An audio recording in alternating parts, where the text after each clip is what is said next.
పరంగా చూస్తే ఇది మనం ఎన్నోసార్లు చూసిన రొటీన్ ఫార్ములా లాగానే అనిపించవచ్చు. కానీ మెగా అభిమానులకు, సగటు సినీ ప్రేక్షకుడికి మాత్రం మన శంకర వరప్రసాద్ గారు స్క్రీన్ మీద కనిపిస్తే అది కేవలం సినిమా కాదు, ఒక ఎమోషన్. ఆ ఎమోషన్ ని పర్ఫెక్ట్ గా వాడుకోవడంలో సినిమా టీం 100% సక్సెస్ అయింది.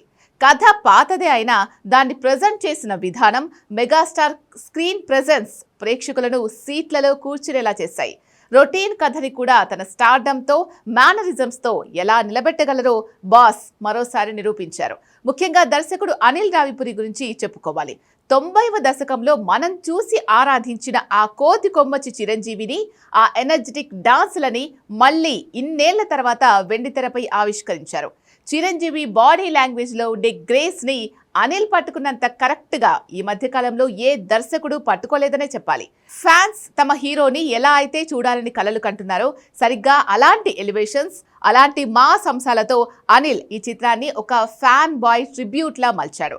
ఇక మెగాస్టార్ నటన విషయానికి వస్తే చిన్న చిన్న సన్నివేశాలను కూడా తనదైన మార్క్ మాడ్యులేషన్స్ తో నెక్స్ట్ లెవెల్ కి తీసుకెళ్లారు. డైలాగ్ డెలివరీలో ఒక కిక్, ఆ బేస్ ఏ మాత్రం తగ్గలేదు. సీరియస్ సీన్స్ లో కళ్లతో భయపెట్టడం, వెంటనే వచ్చే కామెడీ సీన్ లో చిన్న పిల్లాడిలా మారిపోవడం చిరంజీవికి వెన్నతో పెట్టిన విద్య. 70 ఏళ్ల ఈ వయసులో కూడా ఆయనలో ఉన్న ఈజ్, ఆ టైమింగ్ చూస్తుంటే వయస్సు అనేది కేవలం సంఖ్య మాత్రమే అనిపించక మానదు. ముఖ్యంగా కామెడీ ట్రాక్ ఈ సినిమాకి ప్రధాన బలం. తనకు కామెడీ క్యారెక్టర్ దొరికితే చిరు ఎలా పేకాడేసుకుంటారో ఈ సినిమా మరోసారి ప్రూవ్ చేసింది.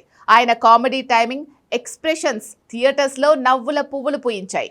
ఒకప్పుడు చిరంజీవి చేసిన బ్లాక్ బస్టర్స్ రౌడీ అల్లుడు, ఘరానా మొగుడు, దొంగ మొగుడు, గ్యాంగ్ లీడర్ సినిమాల్లో కనిపించిన ఆ అల్లరి, ఆ హుషారు ఈ సినిమాలో మళ్లీ కనిపించడం విశేషం. పాత చిరంజీవిని గుర్తు చేస్తూనే మోడ్రన్ ఆడియన్స్ కి కనెక్ట్ అయ్యేలా ఈ పాత్రను తీర్చిదిద్దాడు అనిల్ రావిపుడి. మొత్తంగా చూస్తే ఇది all round commercial package. Mass అంశాలు, ఫ్యామిలీ ఎమోషన్స్, కడుపుబ్బా నవ్వించే కామెడీ సమపాలలో కుదిరాయి. పాత సినిమాలకు దీటుగా నిలిచే సత్తా ఈ సినిమాకుంది.